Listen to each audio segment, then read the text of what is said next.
Playbook, a football podcast. With your hosts, Ashley and Michael, please sit back and enjoy the show.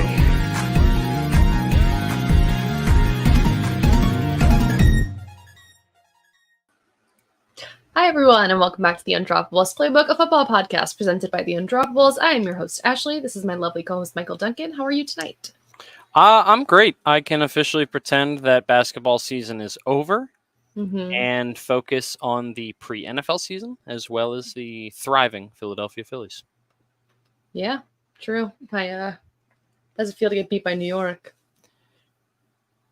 I mean, we have the best record in baseball, so to be honest, I really couldn't care less. We just on to the next. It's a 162 game season, you know? Yeah. Things are going to happen. Yeah, so I'm back from vacation.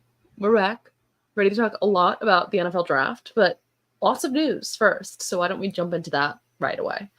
Let's do it. Let's do it. Okay. For news, I'll start off with some key signings. We'll do some extensions and some other talk. So for some key signings, former Bengals wide receiver Tyler Boyd signed a 1-year deal with the Titans yesterday. Yeah, I think it was yesterday, 2 days ago, maybe. Yeah. I don't know. Yesterday. He was a free agent for a while, and then the Titans pick him up. The Titans' future is really going to depend on if what's his face makes the step forward. Why is his name escape? Oh, there we go. I always confuse him with the backup. So like but I know that's wrong. So I always Malik Willis. Yes. Yeah. So it's just going to depend if he makes a step forward because they have a decent amount on offense and just. It's going to depend if he can actually produce.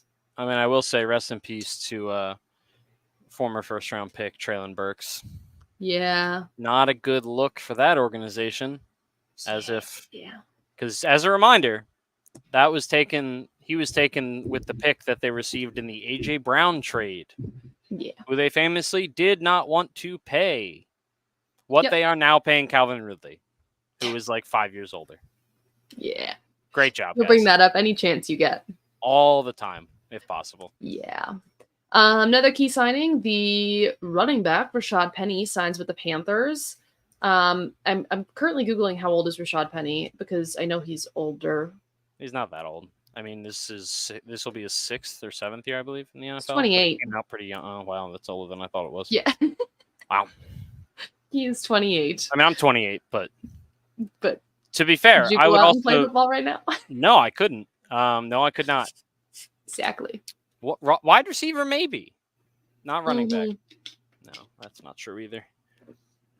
The Bills signed wide receiver Chase Claypool. He's just hopping around wherever he could find a spot.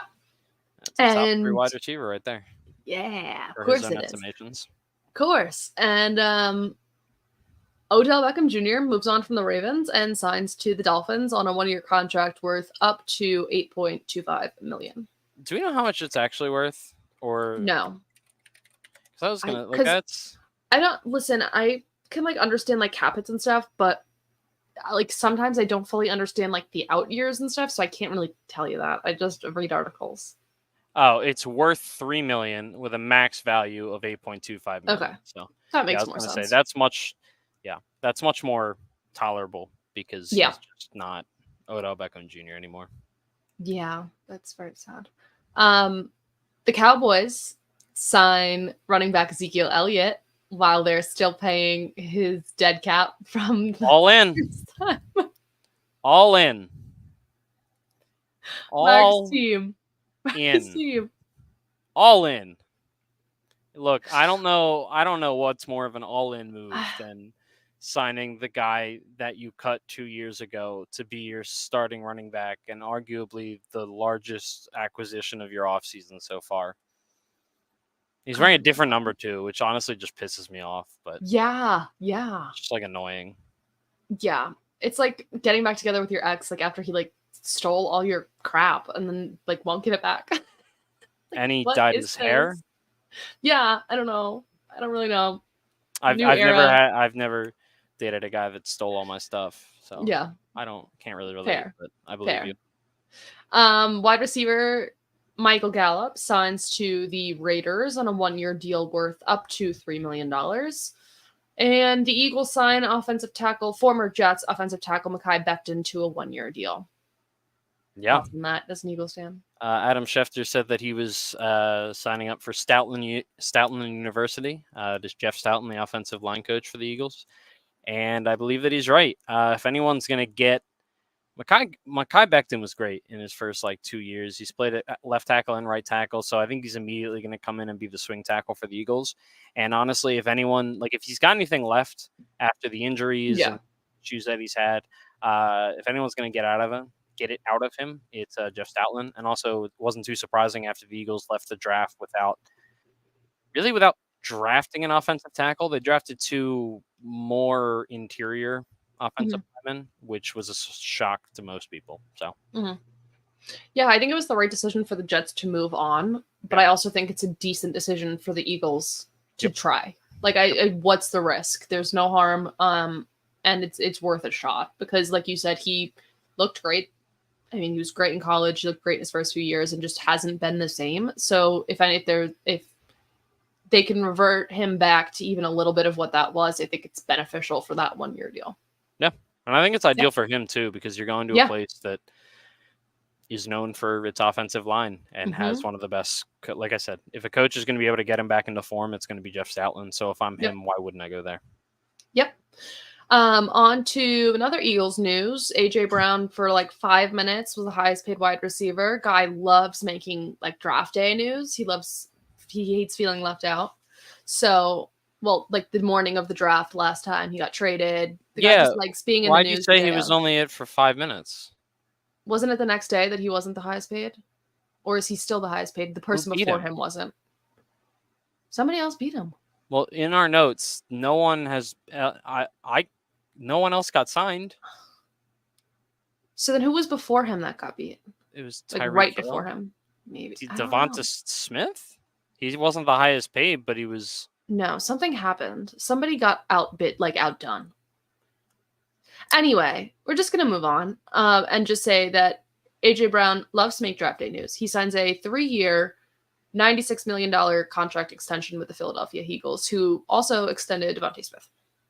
Yes. Yeah. Now the majority of their offensive weapons are, I think Jalen Hurts, Devonta Smith, and AJ Brown are all at least through 2028. And the crazy part is AJ Brown had 2 years remaining on his deal. This was just something that nobody really saw coming. It was very bizarre that it had what? I figured it out. What was it? I had it backwards. It was that he beat I had said it backwards. He beat Amon-Ra St. Brown, who was the day before him. Oh yeah, I forgot about it. I had it backwards. Sorry. Yeah. So Amon-Ra St. Brown was the day before him, and then AJ Brown beat him the next day. Yep. Yes. So no one really saw it coming. Even within Eagles beat and Eagles media, it was a little bit of a shock, but a really good shock. He said all the right things. He wants to, he's just backing up what he's already said, which is, he wants to be an Eagle. I think all the rumors about trading and wanting to get out of here in the offseason, I think really got to him. And I think that might've been what kind of ushered this in a little bit. That's just me kind of guessing and reading the tea leaves based on what I know about AJ Brown. But yeah, as an Eagles fan, I'm thrilled. How he's again doing it way ahead of time. Him and Devonta Smith. Now there's just no question about who your top 2 receivers are. And as someone who, first of all, grew up in the Donovan McNabb era, which outside of Terrell Owens, we're talking about guys like Todd Pinkston, Hank Baskett. Not really some good guys. And outside of 2017, where they had a good Alshon Jeffrey and a good Nelson Aguilar, I've never seen consistent wide receiver play as an Eagles fan. And I guess 4 games from Travis Fulgham, but I try not to think about that. So it's really cool to see one of the best, if not the best, wide receiver duo locked up long-term together, along with their quarterback. Yeah. Another big deal. We now have a new highest paid tight end. That would be Chiefs tight end, Travis Kelce, who signed a new deal for 2 years and worth $34.25 million. I mean, it's the right deserved choice. You probably should have been paid this 4 years ago, but oh well. Yep.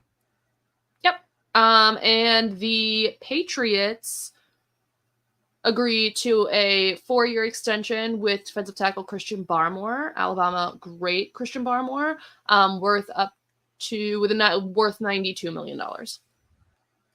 Yes, great player, well Love that for deserved, them. and it's going to be great for Gerard Mayo and the new Patriots defense, new look team, whatever you want to call it. Yeah, So agreed. The Jags released wide receiver Zay Jones, who is rumored to be working out with the Cowboys this week. And then on to some just general news here. Texans wide receiver Tank Dell was shot in a shootout in a restaurant in Florida on April 27th, so day before the draft. Was taken to the hospital, says he'll make a full recovery. The organization cites that it's scary, that it was very alarming, but that he'll be good to go once the team returns to be together. it was the Saturday of the draft, by the way. Okay, there we go. 2 fifth-year option things that I think are important. The Steelers declined Najee Harris' 5th-year option. I think a lot of people saw that coming. That's another. I disagree. Wow. I don't think that was something a lot of people Really? saw coming. Yeah. Oh, I thought that was happening. I don't think that was and I could be wrong. I don't check Twitter as much as I used to, but I don't think before it happened, I don't think it was the type of thing that a lot of people expected to happen. Mm-hmm. Like you just don't see teams outright decline 5th-year options very often. Yeah. But yeah. Yeah. Odd. And the Cowboys pick up that option for Micah Parsons. There's a lot of other options picked up, but those are some of the big ones. Bears are requesting a new stadium, asking, how does that work? Putting in a request to the city, whatever it is. I don't know. They put out this cool video of like what could be of what the new Bears new stadium is. And if you're wondering what it could be, it's just a exact replica of another stadium just in Chicago. Love it. Cool. Good stuff. 2 amazing pieces of news, particularly in my skill set, is that doctors have found a bedside blood test for concussions, which was really, really cool. I recommend reading the article. I had quote tweeted it, so it's on my feed. They had been working for a while to try and figure out a objective way to identify if somebody has a concussion, because concussion tests at this moment are subjective. It's asking questions and hoping that the person you're interviewing is telling you the truth. These football players have been in the game long enough that they know what answers to say to get back in the game if they actually are hurt. So to be able to do a blood test to say, hey, it seems like this person has a concussion, the markers are there, and be able to pull them objectively is a huge, huge leap. Obviously for the medical community in general, but for football in the long run, obviously it'll take a lot of time for this to become a thing that can actually be used by team doctors and concussion specialists that the NFL hires to be there during games. But in the long run, something like this is potentially life-saving, especially because of second concussion syndrome and the long-term effects that we know. I think it gives players more insight into their health, right? Like, so if you passed a concussion test and you probably shouldn't have, now you know for sure you had a concussion, and you can make more well-rounded decisions about if you want to keep playing the game of football, which I think is really, really important to give them some more insight into it. And on that same realm, the NFL is now allowing those funky Guardian caps to be worn during regular season games. So those were used for a couple years in preseason for preseason testing. I think that started the year that we started. So that was what, 3 years ago? 4 years ago? 4 years ago? 3 years ago. So that season was the first time they had tested them. They allowed them for specifically linebackers and stuff during preseason and camps, and then now they are allowing the Guardian caps to be worn. It's completely, players can decide for themselves, but it is allowed to be worn in game now. I will say I don't have a ton of hope for the Guardian caps. One, they look very funky. I don't think people are going to wear them. I don't think people are going to wear them. Mm-mm. Also, and this is purely because it was in my face when it happened, but Jordan Mailata, Eagles left tackle, got a concussion, I think 1 offseason or 2 off seasons ago during practices while he was wearing the Guardian cap. He was asked whether or not he's surprised that he suffered a concussion while wearing a Guardian cap in practice. And he said, and I quote, The hat's fake news. It doesn't stop anything. I'm sorry, NFL. I really do mean that, though. It didn't stop anything. So I don't know. I mean, we'll see. We'll see if anything comes from it. But the data they collected showed that it did decrease the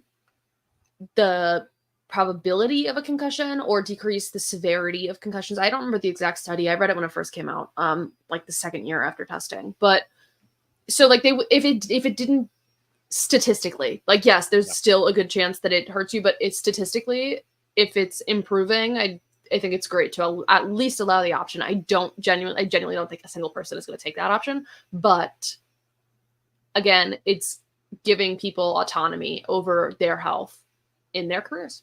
I like it. Yep. Science! Yay! Okay. The NFL draft. It happened. It did. It happened all over the place. Oh my God. Crazy. So, some fun facts about the draft. So, we're going to do what we usually do, which is give a bunch of thumbs up. We're going to give our ratings like this to tell you how we think. And for the podcast listeners, she is moving her thumbs up and down. And we're allowed to give like middle thumbs. We'll say it out loud. But that's how we'll be rating it. Before we jump into all of the talk, for those listening at a later date and not live, please bear with us. Stay here for a couple seconds to listen to a brief message from our sponsors. And we're going to talk about the NFL draft. So the fun statistics of this draft before we get into today's teams, which is the AFC. Round one of the draft, the audience was averaged 12.1 million, which is a 6% increase from last year. It's the highest total. I don't really know what this means, but I'm going to say it anyway. The highest total unduplicated audience of 34.3 million viewers, which is the highest since 2021 per the NFL website. It broke the all-time record of people in attendance at the draft with 275,000 fans. The previous record was in Nashville in 2019, which had 200,000. There was a record 14 straight offensive players to start the draft and 6 quarterbacks taken in the first 12 picks, which is the most ever.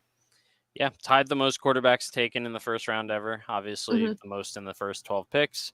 And it doubled the previous record. Used to be 7 straight offensive players in the draft. So pretty cool. Also, when you compare it to how much those records were broken by. So, yeah. Also, can I just say that I'm really glad that, oh, Christ from heaven above. Do you see the comment that just came in? No, not yet. I'm on a different page. Over under 1.5 targets for Josh Gordon in 2024. So unfortunately, this idiot is my friend.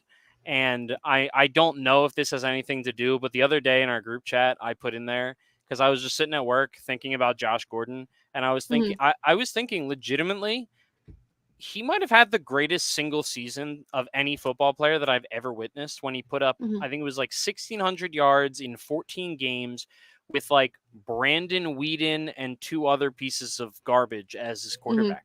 And he did it while he was drunk and high. Like, I do believe that might be the single greatest season of all time in football history. I think he probably should have gotten MVP votes, offensive player. And he did it on the Browns before the Browns became a playoff team. Like, at this point, they had not been to the playoffs in a billion years. Like, he did it on the Browns. I think that's important. So I'm going to go with under, as assuming we're talking about the NFL, though. I don't know if he's currently playing in the UFL. I forgot to do the fantasy league this year, so unfortunately I couldn't draft him. I know. Like, I forgot every single day ever. Yeah, you just forgot to. It was miserable. Do anything.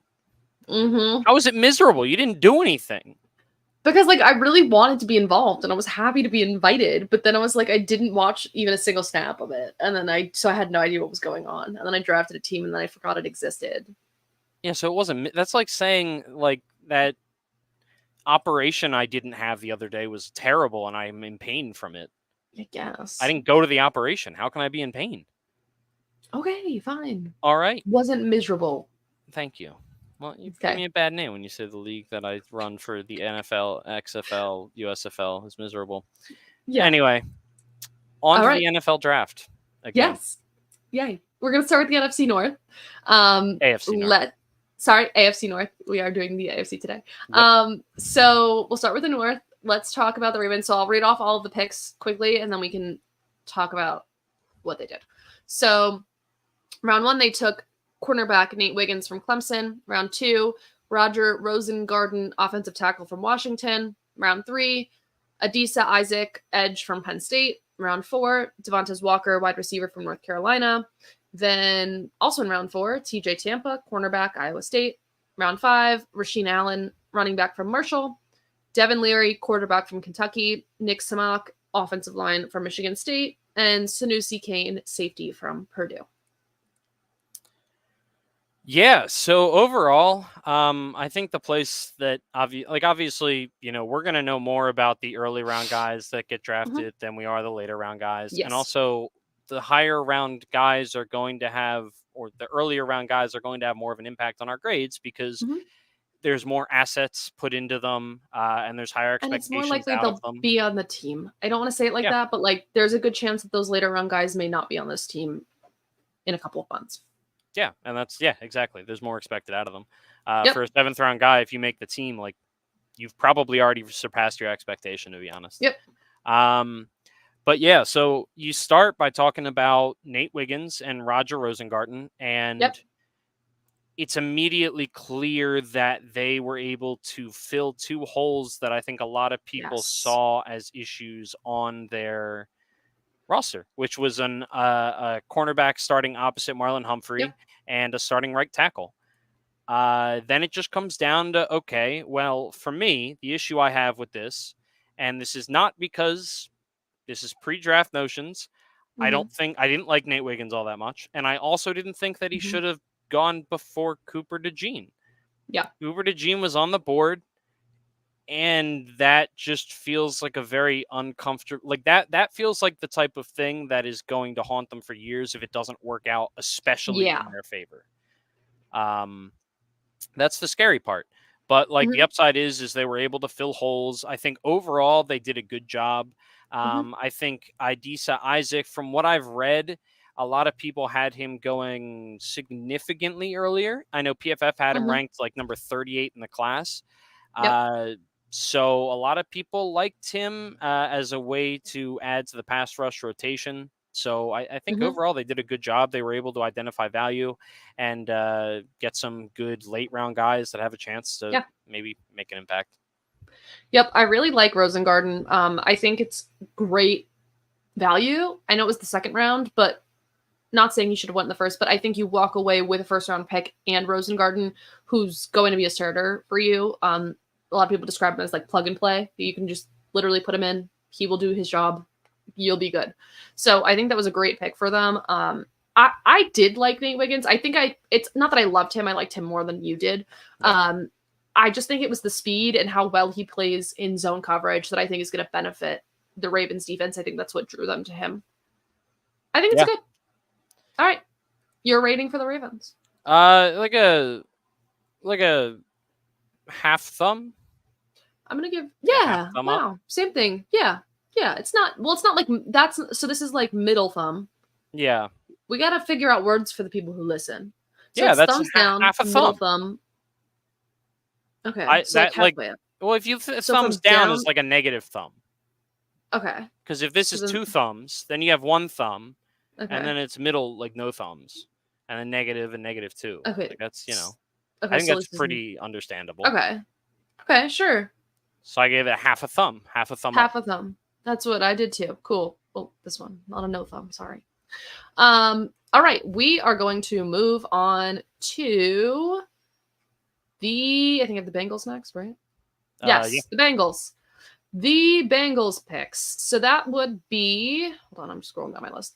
That would be Amarius Mims, offensive tackle from Georgia, Chris Jenkins, defensive line from Michigan, Jermaine Burton, wide receiver from Alabama, McKinley Jackson, defensive line, Texas A&M, Eric All, tight end, Iowa, Josh Newton, quarterback, TCU, Tanner McLaughlin, tight end, Arizona, Cedric Johnson, edge from Ole Miss, Dejon Anthony, safety, Ole Miss, and Matt Lee, offensive line from Mississippi.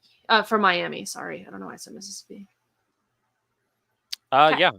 I really like their draft overall. I think it was like kind of a boring draft to an extent.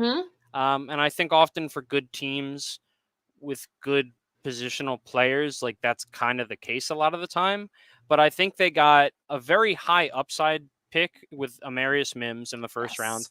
He's obviously he's big, he's athletic, like it's what you want. Mhm. And then you got a very similar like high energy tone setting type of guy with Chris Jenkins in the second round at defensive tackle. Mhm. I mean, you know my thoughts on drafting the lines early. I think that's a Yes. good way to build a football team. Yeah. Yes, they like Amarius Mims might not start week one. They have Trent Brown, but he's not a long-term answer, and I think that's probably a good way I to think it's approach this. beneficial. Yeah, Yep. it's good for Amarius Mims. Yep. Meanwhile, Chris Jenkins very well could after I don't know. The one guy requested a trade. He requested a trade. He didn't Mhm. actually get traded. And on top of that, I really enjoyed Jermaine Burton in the I third round, the enjoyed wide Jermaine receiver Burton from too. Alabama. He could look like a really big steal in a couple years. Mhm. Um, he has a couple red flags, but that's why he goes in the third round. Yeah. So he's a good all around wide receiver. One way or another, it seems like T. Higgins will be gone at the very latest after this season. So I think Mhm. the hope there is that Jermaine Burton is going to be able to step into that wide receiver 2 kind of role. That's kind of the best upside they can ask for. And Mhm. I think that's a very realistic target for a talented third round wide receiver. I agree, and I think they needed a wide receiver in this draft. I think they needed Yeah. someone like in that first 4 picks that they had, and I do enjoy the fact that I like Jermaine Burton. I made that very clear. I'm also a little biased on that aspect, but I think they did it the right way in not trying to sell their future to move up a little bit to get somebody who's just a little bit better. I think they played it safe, but also smart, and waited until the third, picked up Burton, and still walk away with Mims and Jenkins. I think Mims is a fantastic pick. His size, speed, football IQ, absolute great pick at 18 from the Bengals. And I will say they took 2 tight ends, Eric All from Iowa and Tanner Yeah. McLaughlin from Arizona. I think Eric All, I think, could be a day Yes. one type of starter. Yes. And I think McLaughlin, I know, is someone that Daniel Jeremiah really liked. So I Mhm. think that's a good approach to that position where they haven't Mhm. had a lot of continuity as of late. And I like that way of approaching it. They have a couple Mhm. shots at the position, and if one of them works out, great. If neither of them do, it's not like you invested a ton of assets into it. So, And they had a bunch of picks. They Did. they had a bunch of picks in this draft. And Eric All comes from Iowa, which is always a good sign for a tight end. So That's true. I am going to give it a singular thumbs up. I'm gonna do the exact same. One thumbs 'Kay. up from me. Thank you One very thumbs much. up. Okay, on to the next, which would be what do I have next? See the Browns and Browns. Steelers. There we go. All right, let's just do the Steelers. I have the Steelers first. Okay, never mind. In the order of where the draft picks are. So Steelers, round 1, they pick Troy Vitanu, offensive line, Washington. Zach Frazier, center, West Virginia. Roman Wilson, wide receiver, Michigan. Peyton Wilson, linebacker, NC State. Mason McCormick, offensive line, South Dakota State. Logan Lee, defensive line, Iowa. And Ryan Watts, cornerback, Texas. Yeah, really good draft. Really, really, really just solid draft. I think they didn't really overthink it. I think they were able to take good value where they could get it. They didn't really I think they were able to fill, like they knew what their need was, but because their need matched up really well with this draft, that need being the offensive line, I think they were really able to take advantage of that. I said before the draft, I really like Troy Fontenot. They got him at 20 overall. I love that pick. I think we might have had. I think we had Troy Fontenot going at 21 to the Dolphins. I believe is what ended up I can happening. pull it up. But I know when I was on the clock for the Steelers, I was deciding between one of the cornerbacks and Troy Fontenot. So even though I didn't technically get it right, I do feel good about that. And I also believe that Zach Frazier was a really, really, really good. Yeah, we had him at 21. Yeah, a really good pick in the second round. Fontenot's a day one starter. And honestly, Zach Frazier is probably another day one starter at center. And then you add in the 4th round guard Mason McCormick, and he has the talent to compete for a starting job right away. And that's a very new look offensive line for an offensive line that has been very bad for a number of years now. Yep. And then you throw in Roman Wilson, who I think was a very solid wide receiver. I think they got good value on him, and he's electric with the ball in his hands. He's a reliable option. I think he's a really good complement to Jordan Pickens. So a lot of things to like, from at least the early rounds of their draft. And again, that's where your money's made most of the time. Yeah, I agree, and I think it's beneficial. Again, I thought it was the best pick for them. Obviously, it's his 1st round pick, but they got Russell Wilson, they got Justin Fields. Why not look at what didn't work last year and say, how do we fix it this year with 2 new people, 1 person and another new backup at the helm of this offense? Let's make sure they're protected. And Troy Fontenot is awesome. Yeah. Yes. Yeah. This is going to be my first 2 thumbs up. Double thumbs up. I think they did a very good job. I'm like on the edge. I'm going to do like 1.5 thumbs. All right, perfect. Because I think there are better. So 1.5 thumb. 1.5 thumb. Yeah, I think I if there are better, there's very few and far between. But I'm definitely willing to start make them one of my best. Okay. Subs. I don't know what I'm saying. All right. And the last in the AFC North would be the Cleveland Browns, who didn't have a 1st round pick because they traded Deshaun Watson. I traded for Deshaun Watson, but yeah, you know what I meant. So they start in round 2 with pick 54. Michael Hall, defensive line, Ohio State. Zach Zinter, offensive line, Michigan. Jamari Thrash, wide receiver, Louisville. Nathaniel Wilson, linebacker, Mississippi State. Miles Harden, quarterback, South Dakota. And Joan Briggs, defensive line from Cincinnati. Yeah. I'll be honest. I don't have a ton to say. I like Michael Hall, the defensive tackle out of Ohio State. That is really the pick that I feel really good about. He could end up looking like a really, really, really good value from day 2. Zach Zinter has the possibility of being a guard of the future for them, a future starter. And Jamari Thrash is at least depth. But honestly, you don't have a lot of draft capital to work with. So it's really hard to be like too crazy excited about it. At the very least, I think they nailed their first pick with Michael Hall, and I'm at least intrigued by a couple of the guys they got after him. Yeah, I think it's fine. I mean, they also didn't have a 1st round pick. They didn't pick until like very late in the 2nd, so it's like it's fine. Well. You got depth. You got what you got. Like, I mean, you sold your soul. You're dealing with it. You don't have any of the star players, so you're going to draft depth and be okay with that. So for what they came in expecting, I think this is pretty good for them. So because it's the Cleveland Browns, want to give it 2 thumbs down. But draft overall, I'm just going to give it a sideways no thumb. That's what I'm giving it. A straight middle of the road. Coolio. All right. On to our next, which will be the AFC East. We'll start with the Buffalo Bills. Let me grab their draft picks. So they have had a 1st round pick and traded it. We'll talk about that in a minute. Twice. Yeah. So they have drafted wide receiver Keon Coleman, Florida State. Utah defensive back Cole Bishop. Wait, what? Yeah. Okay. Yep. Utah. Dwayne Carter, defensive tackle Duke. Ray Davis, running back Kentucky. Cedric Van Pran Granger, interior offensive line Georgia. What a name. God. Idefanu Olufosio, linebacker Washington. Javon Solomon, defensive end Troy.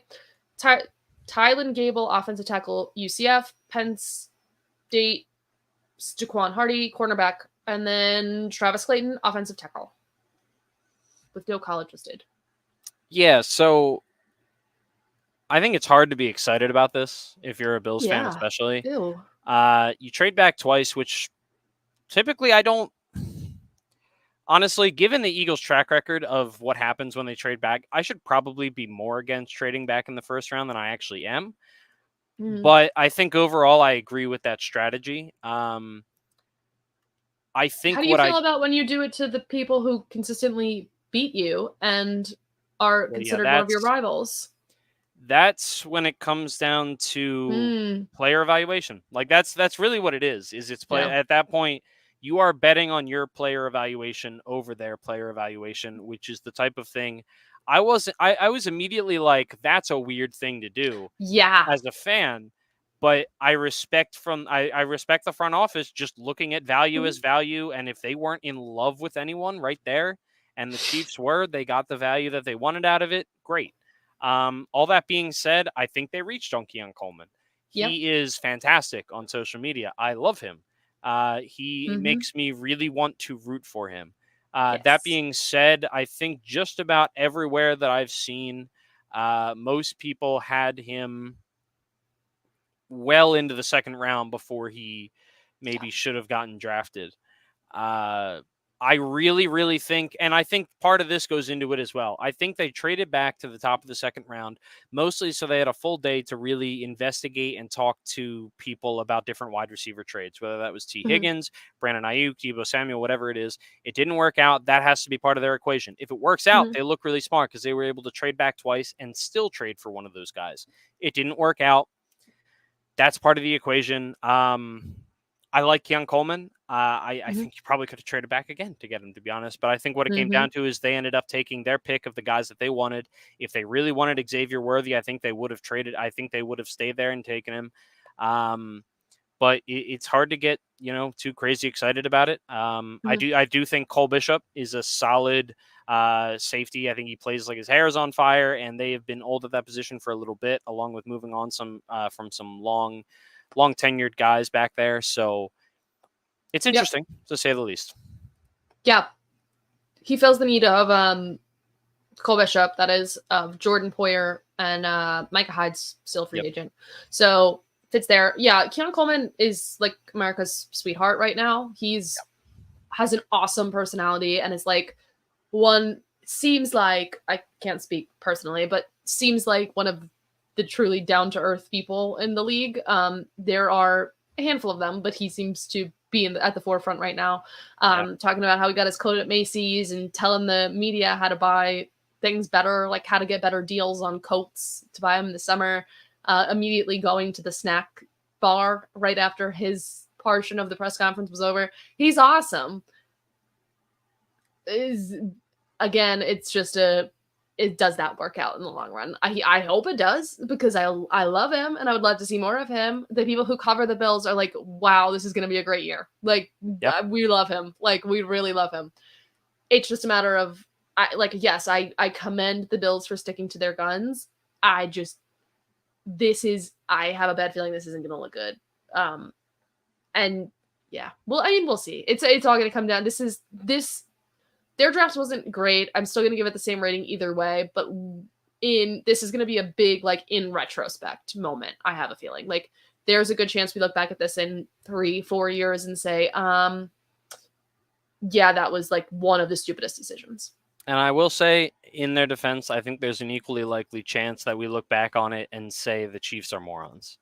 Yeah, there is a chance. If Xavier Worthy works out, he is going to be an outlier. And that is, if he's going to work out as an outlier, I mean, that was a pick we got right in the wrong spot, but the right pick. I said it before the draft. If there's a place that he's going to go to work out, it's going to be Kansas City. It's going to be Andy Reid, who has made a career out of Deshaun Jackson, Tyreek Hill, and guys that Xavier Worthy can model his game after. So there's a drastic amount of different ways this could go in reality. Yeah.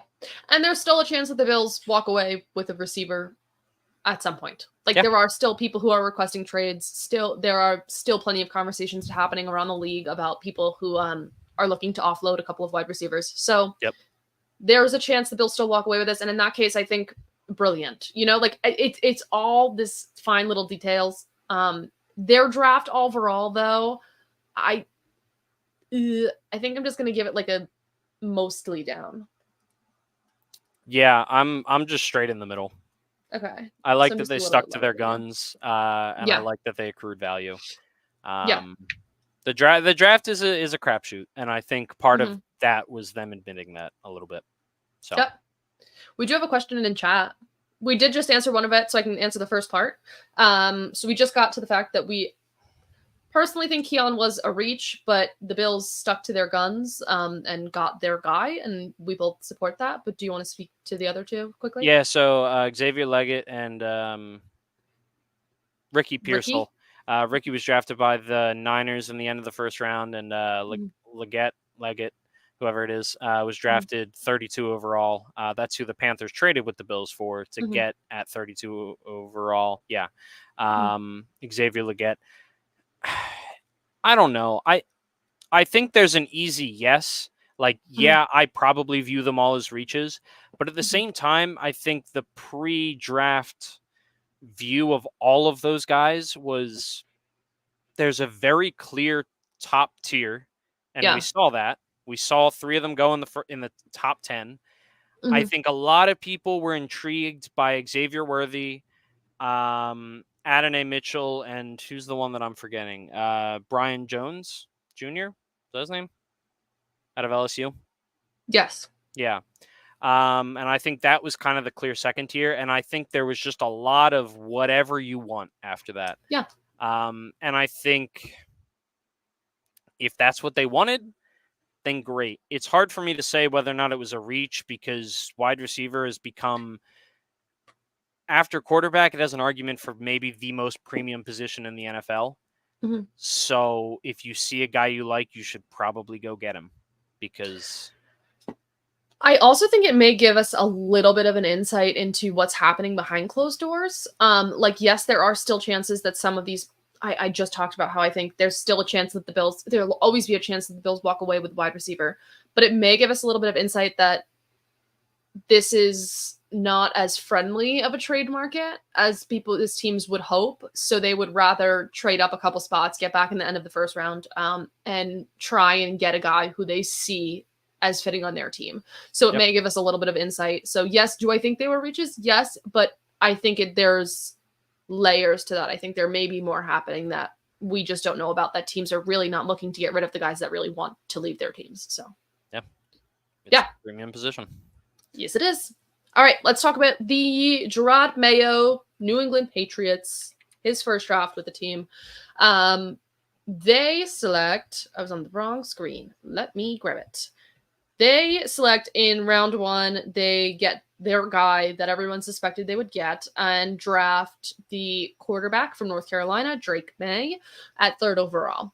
In round 2, they draft Jalen Polk, wide receiver, Washington, then Caden Wallace, offensive tackle, Penn State, Layden Robinson, offensive guard, A&M, Javon Baker, wide receiver, UCF, Marcellus Dial, DB, South Carolina, Joe Milton, quarterback, Tennessee, and Jaheim Bell, tight end from Florida State. Yeah, really fun draft. Yeah. Really, And really fun draft. they held their ground. Yeah, with they that third apparently pick. got some pretty big offers. Well, Mm-hmm. I don't know if I can even say pretty big, considering what we've seen a top 3 pick for a Mm-hmm. quarterback go for in recent years. Like, I don't think there was any pick that was, or any offer that was on the level of the Trey Lance deal. Off the top of No. my head, I think it was only like one future first, which It was one first. The rumors that, like, obviously the Patriots will never confirm it, but the insiders say that the Giants had offered a first, this year's second, and like next year's second, a couple other random picks. And the Patriots said they needed another first out of that. Like, they needed which next year's too. So I mean, yeah, I think the Niners did like 3 years of firsts. yeah. So yeah, I forget what it went for in draft day, but something like, I don't know, 3 years Something of like firsts that. and seconds or something. Yeah. But yeah, overall, I mean, it's funny. I don't know how to feel about Drake May because I like him. But big Patriots fan and fellow Undroppable, Jax Falcone, Scott Belanger, he hated the pick. him. Hated the pick. I've never seen him so just filled with vitriol. And I'm his producer. I listen to every word that he says on his podcast. That should say a lot, that I have not seen him like that. So very entertaining, first of all. But overall, I think it was a really strong draft. Yeah. Obviously, you get the guy that you consider to be your franchise quarterback at 3 overall. I really liked Jalen Polk. I think personally, I had him higher than the guys that we were just talking about, the Mm-hmm. Keon, Leggett, Pearsall. Jalen Polk was up there for me.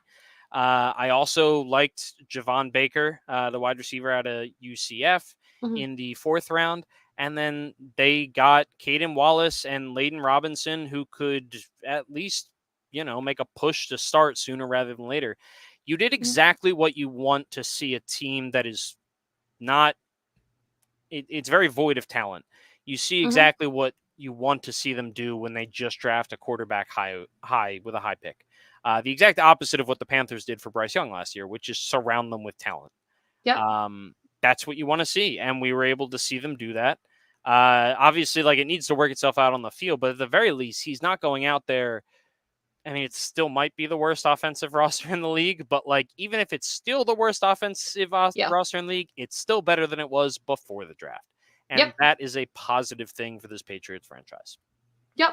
So I know there was some conversation about Donnie Mitchell was still there. I think I can't fully I wasn't super in on Polk. I do like him, but I think it just gives us, if anything, more insight into Gerard Mayo and their outlook for the team. Because I think the pick might have been different if it was the old way. So what you mean? They would have taken a guy that was supposed to go in the 6th round? Yeah, something like that. Yeah. So I think it works out. I think that you get another wide receiver in the 4th round, like you said.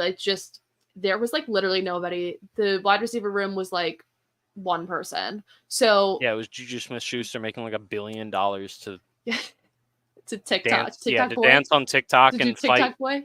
fight with the Eagles about him sort of contributing to the Chiefs winning a Super Bowl. Yeah.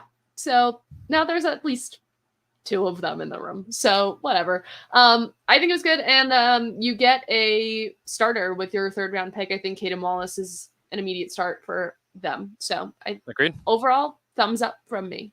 Thumbs up from me as well. Okay. Perfect. Dolphins. The Miami ones. So let me get their list. That would be round 1. Chop Robinson, Penn State. Patrick Paul, offensive tackle, Houston. Jalen Wright, running back, Tennessee. Mohamed Kamara, offensive outside linebacker, Colorado State. Malik Washington, wide receiver, Virginia. Patrick McMorris, safety from California. And Taj Washington, wide receiver, USC. Yeah, a really interesting draft. Really, really interesting. Jalen Wright, I know I'm jumping ahead here, but Jalen Wright was really funny because most people seem to compare him to guys like Devon Achane and Raheem Mostert, who, by the way, both play for the Miami Dolphins. Yeah. So they said, let's get more speed, please. Yeah. And that's what they did. So that's a little bit fun. Malik Washington, I think, was a solid player, and I think grabbing him at in the 6th round, I think was probably a really, really good deal. And I think there's a really good chance he's going to be fighting with Odell Beckham Jr. sooner rather than later for snaps.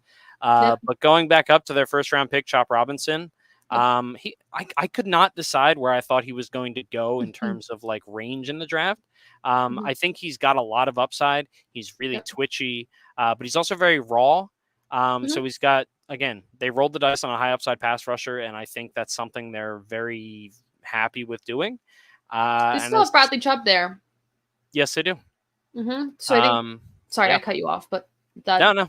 We were going to go down the same path there. Yep. So I think I think he has a lot of upside, but with raw talent, putting him on a team that you have talent already there and not putting too much on someone's shoulders, I think is really beneficial for the talent. And I think that sums up their draft. They added depth at a lot of their aging positions and looked long term on, hey, if we pick this guy and that guy leaves next year, then we have someone who hopefully has developed enough to fill a slot then. And I think that's smart. Yep. I think it's something the teams like the Titans and the Panthers don't fully commit to ever. And I think they did a really good job with this draft in that aspect. And we know they like their running back committee, so to draft just like another version of the two you already have in a committee system running back is just kind of makes sense. So it's a little weird, but it makes sense. Yeah. I think I'm at a thumbs up. I'm a thumbs I up. might be like half a thumb, Okay. but yeah, I'm somewhere around there. Yeah. I'm a little unsure. Close to the top. Yeah. All right, and the last team in the AFC East, that would be the New York Jets. That would be the team they drafted is round 1, Olu Fashanu, offensive tackle, Penn State. Malachi Corley, wide receiver, Western Kentucky. Braylon Allen, running back, Wisconsin. Jordan Travis, quarterback, Florida State. Isaiah Davis, running back, South Dakota State. Quantez Stigers, cornerback, no college. Jalen Key, defensive back, Alabama. Oh, no college because he's from the CFL. Yeah, okay. Yeah. No college. That reminded me of when I used to make a player in Madden all the years back. I would make him like 19, and I would always use no college, and I would say, "Hey, dropped out of college and just showed up one day." I don't know. As a kid, I always thought that was really funny. Yeah, I like when it says no college because it just makes me think they just like got picked out of like a war style draft lottery. That it's like okay, and next up is Michael B. Duncan. I mean, that'd be wild, right? If I got drafted, for either. What would the podcast be like? Could you imagine like the next episodes be like so? Am I allowed? I guess I got some NFL players do podcasts, so never mind. Yeah. Yeah, I don't know why I was about to say that. I don't know if I could actually do it. Yeah. So I think a solid draft. I think this is one of the most all over the place drafts in terms of like people's response to it. Yeah. Which I think is at least fun. But I think Olu Fashanu is the right way to start. You're able to trade back. What was it? Just one spot. I think it was. Was it the Bears that trade? Yeah, Bears trade. Yes. No. Was it the Bears? Yes. Or was it the Vikings? I thought the Bears stayed where they were. I wrote this down. You can tell me in a minute whenever you remember. Yeah, one spot with the Vikings. The Jets were at 10, Vikings were at 11. Sorry. Yeah, they traded up for JJ McCarthy. Yeah, so I think Olu Fashanu was awesome. And I think the rest of the draft is just a little bit questionable in terms of like the value that they got. Like Malachi Corey is interesting. He's not a pure wide receiver, really. Like I think he's a more gadgety player than I would have liked for where he was kind of picked. Braylon Allen is interesting. Yes. And also Isaiah Davis. And it was weird to spend that high of a pick behind Breece Hall. Like, just, I don't know. I'm pretty torn. I think I think they nailed the first round pick. And when you do that, that's at least like, that's worth a lot at the very Get you like half thumbs up. Exactly. So. Yeah. Like, so I can get behind the Braylon Allen. A lot of people had him like way up on their boards. So I can get behind that. Drafting another one right after that is a little wonky. A little weird, yeah. A little wonky. I do like Corley. I think he's going to be very versatile. To me, I really like the Jordan Travis pick in the 5th round.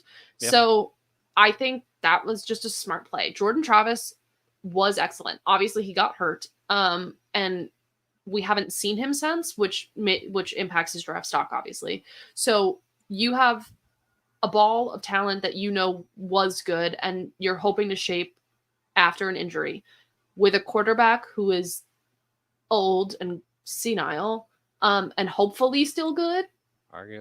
So you're just rolling the dice in a 5th round on like, hey, maybe we can develop this guy and Aaron Rodgers goes to the home or something. So then we have Jordan Travis, if possible.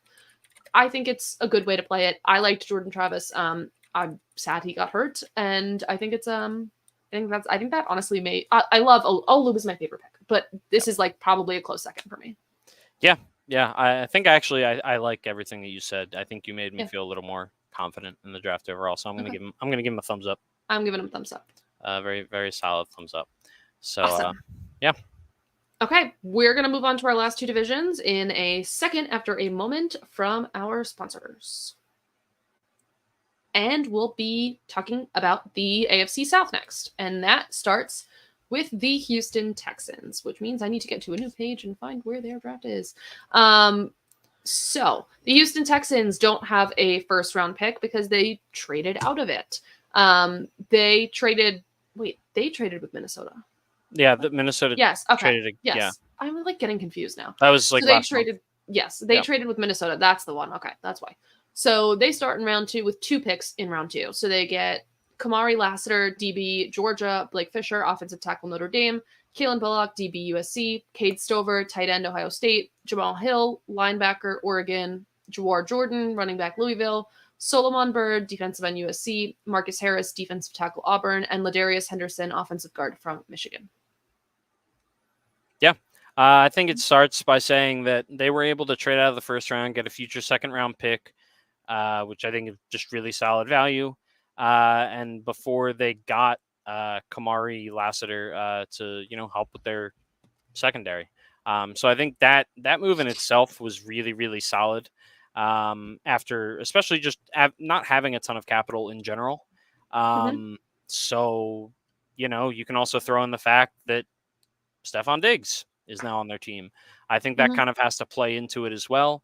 I think Cade Stover is very interesting, especially with the fact that they're They played together.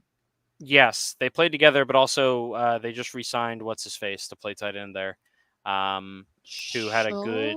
Yep, Dalton Schultz had a very solid year with them last year. So, I mean, he's probably going to walk in and be the backup tight end.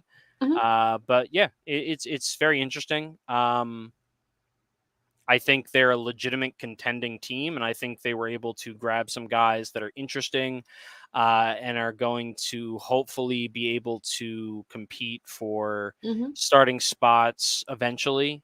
Blake Fisher, I think long-term, you hope he's your right tackle, but you didn't spend enough assets on him that if he doesn't turn out to be that it's, a huge swing and miss. So, yeah. I think for me, like, using your first pick to get your secondary a little bit more help is nice. They've shored up a lot of their positions in the offseason and last year. It's not like they were coming into this draft with a ton of need, like something they're absolutely desperate for. So the trade back makes sense. They get future capital and play with what they have, which is extensive currently. So I think it's great. Cade Stover is interesting because they played together and I love that story. So, all right, let's move on to the next team. I'm going to cut out what's your grade? Oh, you just sorry. Come on, man. I forgot. It's fine. There's nothing that really stands out to me. I'm going to just give it a mid thumb. Yeah, middle of the road for me. But if you throw in what they got out of the trades with the future second and Stephon Diggs, it probably moves up to a thumbs up. But the draft class itself is a middle of the road for me. Yep. All right. We are already kind of running over here. So I'm going to just cut down on the names I'm giving you. So we are going to talk about the Jacksonville Jaguars next. I'll talk about their first 3 picks. If there's anyone who stands out later to you, you can bring them up. But their first 3 picks... I called him Brian Jones Jr. earlier, didn't I? That's not his name. No, I think you said Brian Thomas. I don't think I did. Oh, I thought you said that. I don't think I did. And it didn't feel right when I said it either, so it's fine. All right. Well, they don't take Brian Jones Jr. They take Brian Thomas Jr., wide receiver from LSU, with their first round pick, number 23 overall.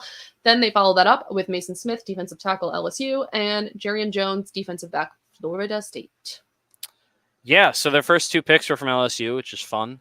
Brian Thomas Jr., who most people had pegged as the 4th wide receiver, went off as the 4th wide receiver.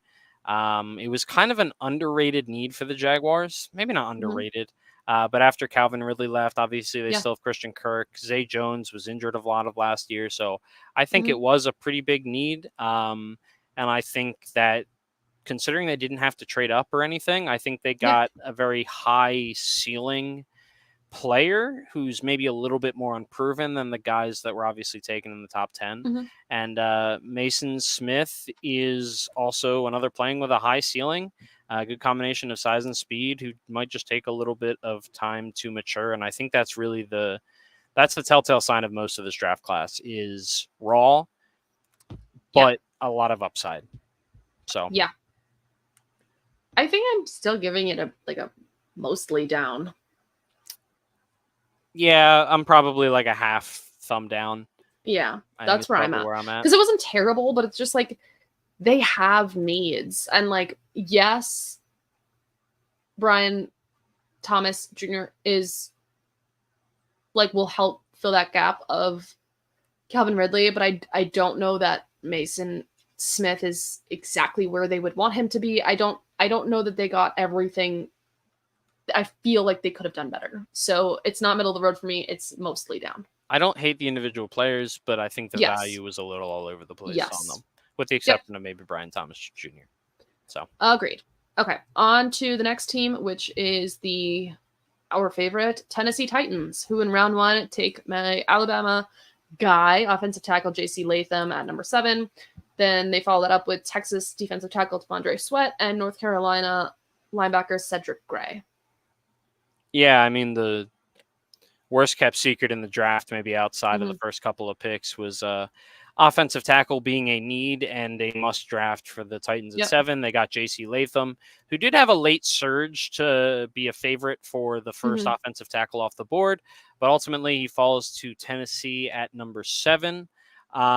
He is a massive physical presence, 343 pounds, 35 plus inch arms, and just a really, really solid player all across the board, really. And he compares very well to the defensive tackle they took in the second round, T'Vondre Sweat, who is 366 pounds. Very big, very large man. I mean, outside of that, like, it's not, I think it was it wasn't an overly exciting draft. I think that, part of that is, they have the first round pick, they have the second round pick who they got, large, unexciting, but solid prospects. And then, they don't have a third, and then it's kind of just shots in the dark a little bit. So, uninspiring. But hopefully if they did it right, the kind of draft that sets them up for future success. But they just have a really tough roster right now. They don't have a ton of talent. So I have a little bit of a gripe with the second round pick on T'Vondre Sweat. I don't know how I want to say what I'm saying. He's going to be really great in the run game.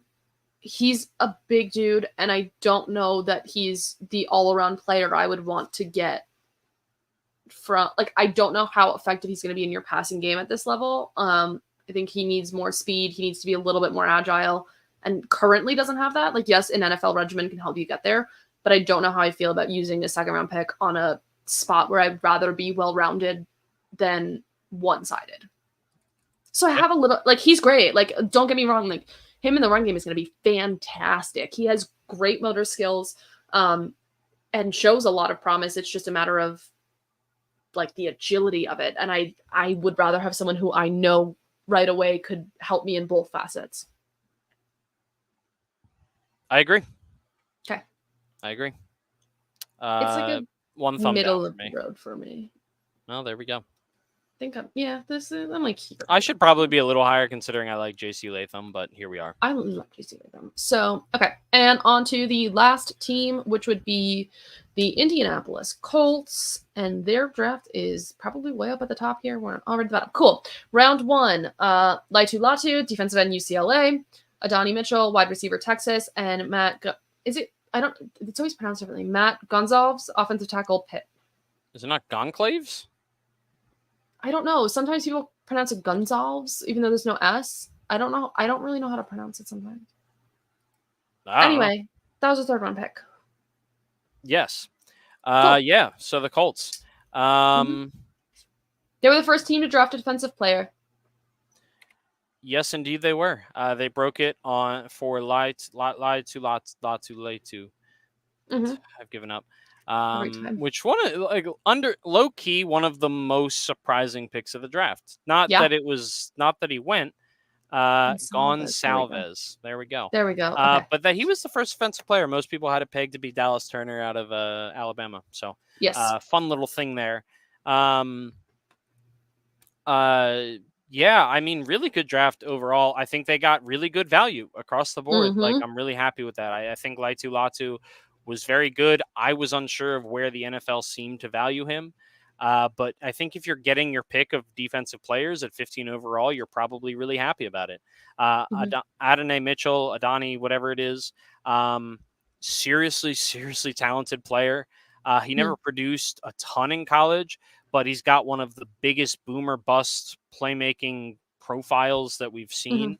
He has top tier upside if he can harness all of it, and also I guess not like keep his blood sugar correct. I guess there was a whole thing about that. The only thing that bothered me about, and I do think they made good picks across the board. The Mhm. one thing that bothered me about this draft is I love the amount of access we've gotten into the green rooms as of late. Mhm. Chris Ballard is like the cockiest motherfucker I think Uh-huh. I've ever seen. He does not deserve to be that cocky. Like, that's what pisses me off. He's sitting around like, Mhm. oh my God, all these guys are more like, first of all, his hair, little just too neat for me. Face, extremely punchable, like really punchable face. And he's Mhm. just like, he's just talking about, oh, they're just giving us the draft. Like, oh man. Oh my, I can't believe wow, they really did. They really just let us have him. He's that guy at your fantasy draft that everyone Mhm. hates. He just like keeps scoffing and like laughing in the corner. Yeah, and he's just laughing at other people making their picks, and it's like, Mhm. dude, I will say. if you it's one thing if you've won like if you're Bill Belichick, Yep. sure, do whatever you want. I don't care. Chris Ballard has not earned that. I'm sorry. So I that's will my say little. Chris Ballard did earn my respect in the post draft press conference about Adonai Mitchell, where the days leading up to the draft, his draft stock kind of fell, and there were a lot of rumors about character concerns. And the way he handled that was awesome. Where he was talking about how these are young guys that were disparaging in the media, like with no basis and rumors, and no one ever giving fact to what we're saying. Like these are 20, 21-year-old kids. Like, yes, they're grown men, but like these are still young guys. Like we shouldn't be disparaging them in the media, and stop asking me about character concerns. Like this guy is our guy. We truly believe that. And I know some of it is probably coach speak and just saying like, hey, like look at you passed that over because you thought he had a character concern. But I appreciate the standing up for it and at least in even if fakely trying to change the narrative a little bit. No, I mean, I think at I the liked end the of the draft day, though. if they were that concerned, then they probably wouldn't have drafted him. Yeah. Also, my last thing on Chris Ballard, absolutely, he gets all the notoriety that he gets because he drafted Shaquille Leonard and Quentin Nelson in one draft, and that worked out really well for a period of time. And those are basically it, because he also squandered the second half of Andrew Luck's career, and has failed pretty miserably since then to have a good team consistently. So, all that being said, I think the comments make a good point. As a Colts fan, they love him. Yeah, he's one of those guys. When he's on your team, you love him and you're excited about it all the time. Yep. Maybe not all the time, but you're excited to that type of thing. And as another team's fan, you're just kind of like, dude, I kind of just want to punch you in the face because you have a very punchable face. All that being said, one thumb up, maybe even another half thumb. One I and a think they did half. a very good job. Yeah. 1.5 from me. I think they did great. And I love the depth and I love all of it. Okay. And that's it for them. We're going to breeze through the AFC West. Yes, we are. Okay. Cool. On to the last part. So let's start. Sure, let's just start with the Chiefs. Why not? So the Chiefs' first few picks were in round 1 when they traded up to get Xavier Worthy at 28 overall. Round 2, they got Kingsley Sumatiai. I don't know. Crap. Don't ask me. Kingsley Suma, offensive tackle, BYU. Jared, and then in the fourth, they didn't have a third round pick. 4th round, Jared Wiley, tight end, TCU, and Washington State DB Jaden Hicks. Yeah, I think a really good draft. Mm-hmm. I mean, they just kind of did the thing that everyone, like, in the opposite way completely of when everyone and their mother knew that the Raiders were going to always draft the fast wide receiver that is in round 1 way too early. Yep. It felt like the same thing. Mm-hmm. And that's what happened. And nobody was surprised, but also everyone was surprised at the same time. So, yeah, they took Xavier Worthy. I don't think he was, like, I don't know if I would necessarily put him as the overall 5th best wide receiver, which is what he was drafted as. but I do think he has the upside of being the best receiver, specifically because of where he fits.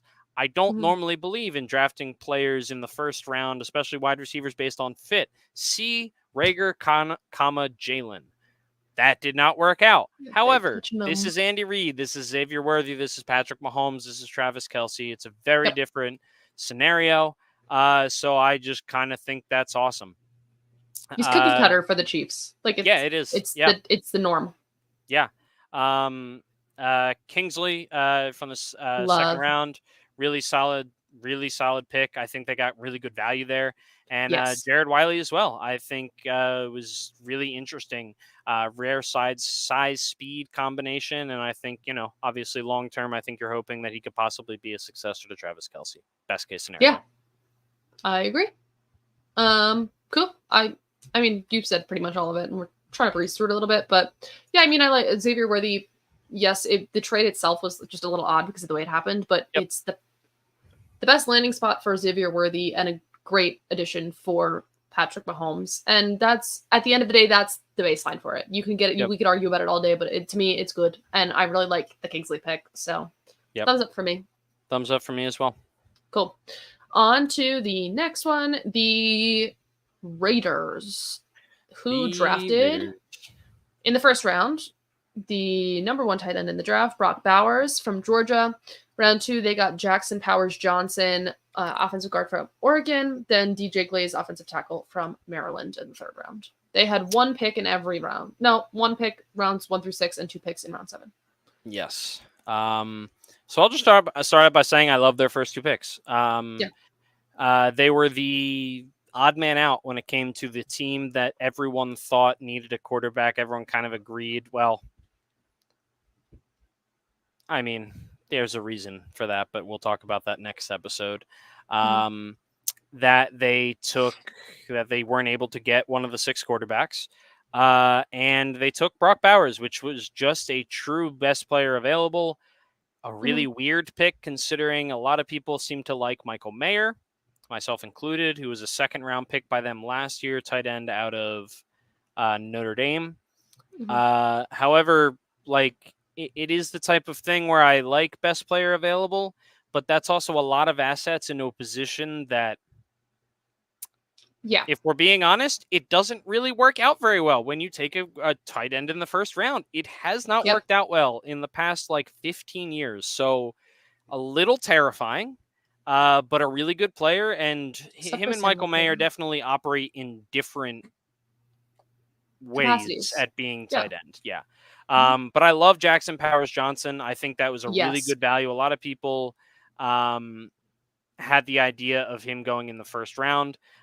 He could be a center. He could be a guard. I think he can probably do both at the next level. He's very versatile. He's a mauler. So I think that's probably going to fit well with the way they want to play and the type of players that they want. So overall,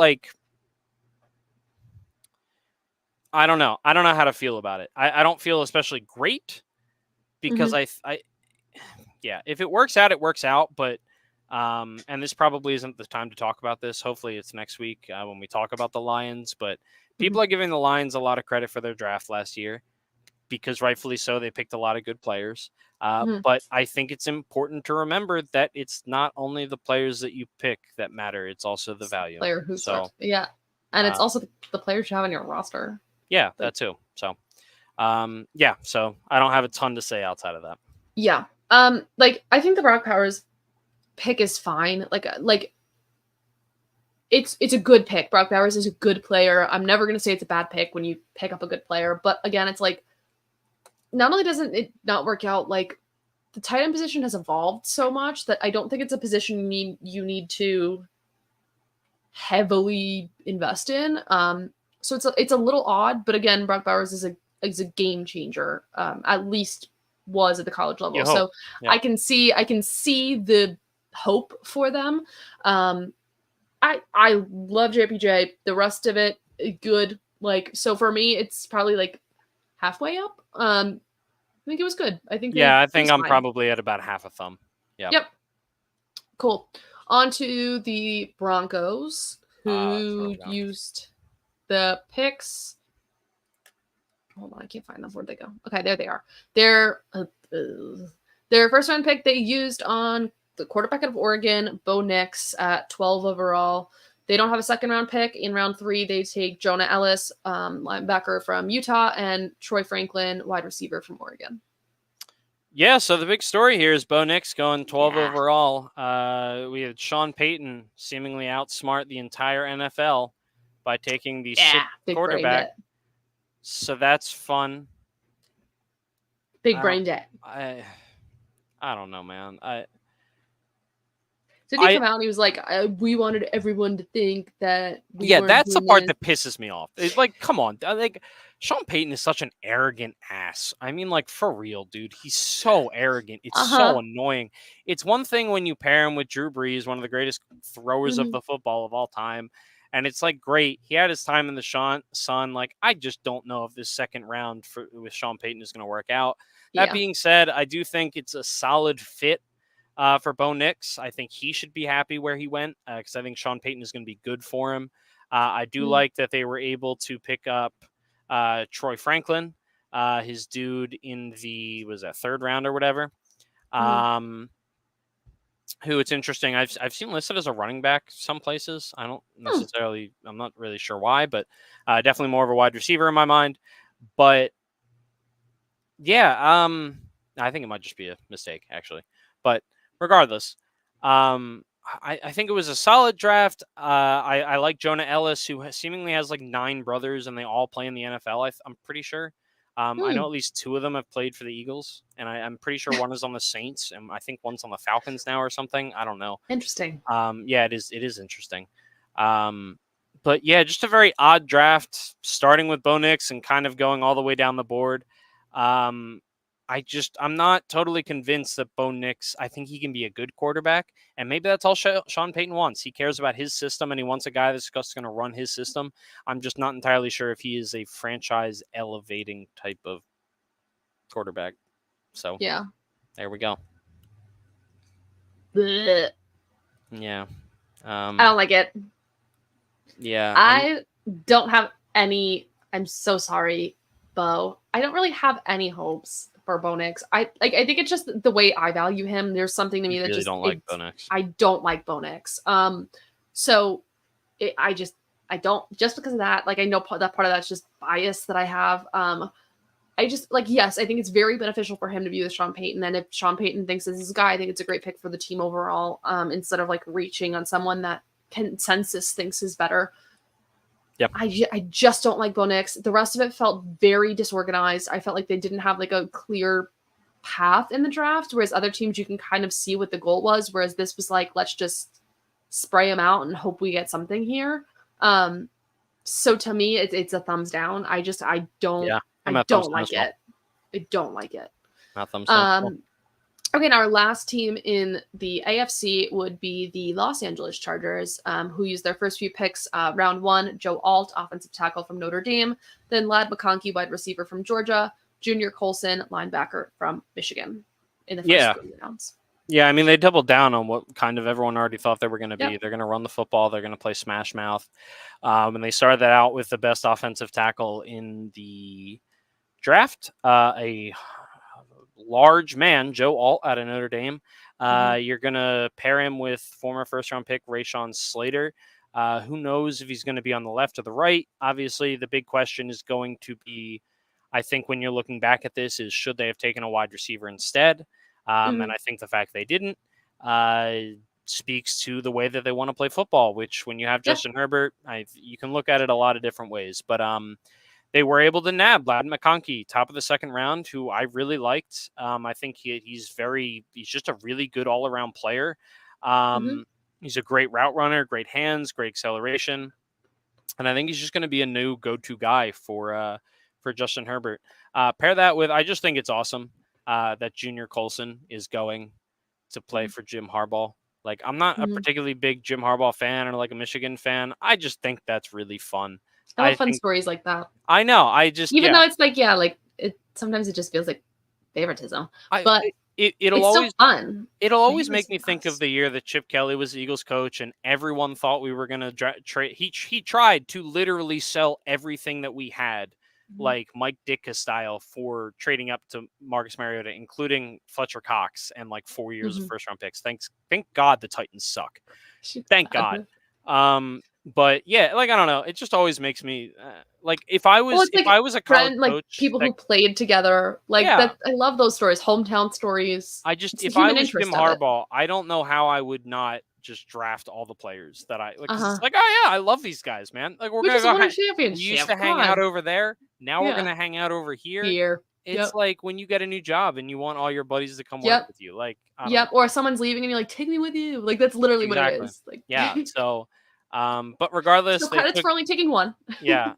Brendan Rice related to Jerry Rice. I think it's his son. That's pretty fun. Kamani Vidal might be a really, really solid late round pick that might get a lot of work. Surprisingly, the running back from Troy University. So really good draft in my opinion. I agree, and I think it shows us a lot about what the team under Harbaugh is going to look like. That they're still like Chargers have always valued the run game, the big guys, the trenches, but still recognizing the needs, right? Like they could have very easily been like, let's hold off on wide receiver a little bit longer, but still get decent talent in Ladd McConkey that I think works fairly well with the scheme that they have there. So noticing like I think they did really good at getting value in places, like either for a little bit cheap, like later down the line, I think they get cheap value.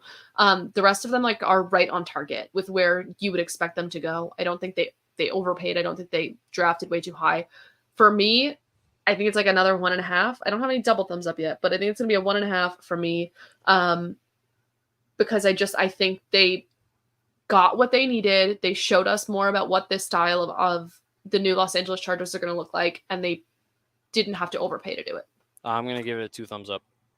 Really? I was thinking that, but I thought you were going to make fun of me. No. Okay, 2 thumbs up then. Well, don't. I thought you were going to be like, what? Come on, man. It's not. I really thought you were going to be like, have that's more too faith high. in You didn't yourself. give that for them. Have more faith in yourself. I know. I'm working on it. Don't let me make your decisions the way I react. I'm stupid and I know nothing. I'm just loud. So sometimes I just don't want you to yell. Yeah, well, good luck. I always yell. That wraps up the AFC. Really, really quickly because we're wicked over time. Did you watch the Tom Brady roast? I've only watched maybe the first maybe half of it. I'm working my way through it slowly. Okay. All right. So we'll chat about it next week. Yeah. Cool. We are way over time. Yeah. Duncan, where can we find you? You can find me praying to my Lord and Savior Howie Roseman and enjoying Phillies baseball, hopefully, for the foreseeable future. And you can also find me on Twitter at mpduncan75. You can find me on Twitter at Ashley_Marie with 2 A's in Ashley. You can find me wishing I was still on vacation and watching playoff hockey at home when I'd rather be doing it in the warm weather. You could find me, Duncan, the entire Undroppables crew on our Patreon at patreon.com/theundroppables, which gets you access to our Discord. You can listen to our show wherever you listen to podcasts, Spotify, Apple Podcasts, Google Play, Google Store, whatever that is. I think Google Podcast is literally being discontinued. So is it really? Yeah. What? That's crazy. That's not even good news. Interesting. So you can find us anywhere. If you'd like to rewatch our videos, you can do so on YouTube at the Undroppables page. But we'd love for you to join us live 8 p.m. Eastern Standard Time on Wednesday nights with me, Duncan. Hang out on our chat. If you'd love to do that, we would love to see you here next week. We hope you all have a wonderful week ahead and get prepared for us to talk about the NFC draft. Go Birds. Have a great week. Bye.